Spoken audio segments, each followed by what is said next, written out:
And good Friday to you. I'm Kristen Welker in Washington, in for Andrea Mitchell. There are just 12 hours left before funding runs out for the Department of Homeland Security. The House has paved the way for a final vote for a temporary bill that would keep the lights on at the department for 3 more weeks only. But House Democrats aren't willing to bail out Speaker Boehner by voting for that plan.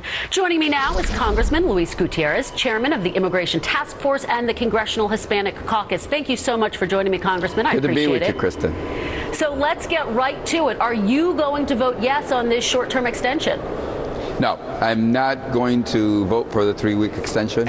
Many of the same lack of security issues for the homeland will occur if the uncertainty is there. That's what Jay Johnson, our Secretary of Homeland Security, look, Chertoff, the former head of Homeland Security, and Mr. King, who used to be the chairman of the Homeland Security Committee here from New York, Congressman King, they've all said we need to fund this right away and give certainty to the men and women at our border, our TSA agents, look, our Coast Guard, those men and women charged with being the first line of defense to our national security. But Congressman, given how vital you are arguing this is, if Speaker Boehner can't get to 218 votes with Republicans, will you not vote yes to keep DHS open?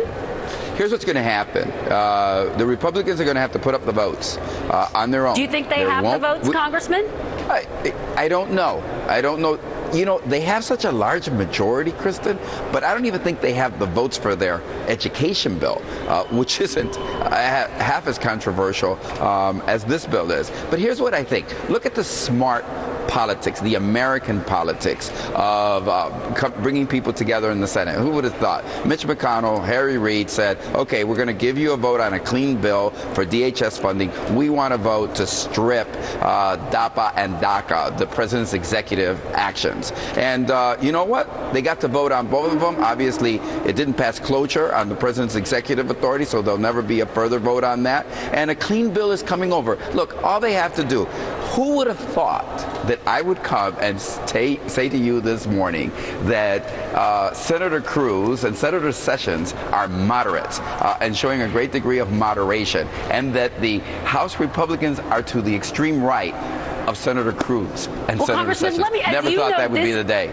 Congressman, as you know, this is a matter of principle for a lot of conservative Republicans. You can disagree with them, but that is how they feel. And some of them are arguing that actually shutting down DHS is not going to have a huge impact. I want to read you a quote from Mo Brooks and then get your reaction on the other side. Sure. He says, quote, "There was hardly any effect whatsoever on the Department of Homeland Security from the last shutdown, and I would anticipate a similar effect this time." Again, from Congressman Mo Brooks of Alabama. Does he have a point? There wasn't a huge impact last time. Think about it one moment. Why would we risk the future of our nation and risk the security of our nation when they say they're coming after our people at malls? You know that, I know that. After what's happened in Paris, France, after what just the arrest this week, after what the FBI director has told us about looming threats throughout the nation, I mean, at what point do you have to say, look, if they really believed in their lawsuit, which, by the way, the judge placed a temporary injunction against President Obama being able to carry out for 5 million undocumented workers in this country the ability to get right with the law. There's an injunction against that. If they believe in that, then they think they're going to win. But they don't believe, and they're wise not to believe in their own lawsuit because it's not going to prevail. Look, don't put politics ahead of the national interest. I guess that's my only point.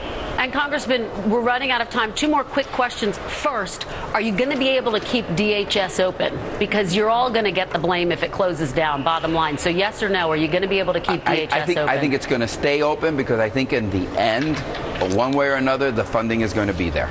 And then just finally, I know that you're co-chair for Mayor Rahm Emanuel. He is going to be facing a tough runoff in just a few months. How did he get to this point? He has the support of the president.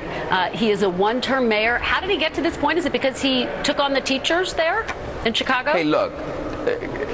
the person that gets the most votes wins an election. We have rules in Chicago that say you need to get 50% plus one, and those are the rules. You know what? There's going to be a second round, and I'm sure that Mayor Rahm Emanuel will be successful. All of the voters will have two choices, and the choice will be about who can better govern and lead the city of Chicago, and I think in that instance, Rahm Emanuel. It's one thing to have 5 candidates. It's a totally different picture when there are 2. All right, Congressman Luis Gutierrez, thank you so much. I know it's a very busy day on Capitol Hill. Thanks for taking time to join us.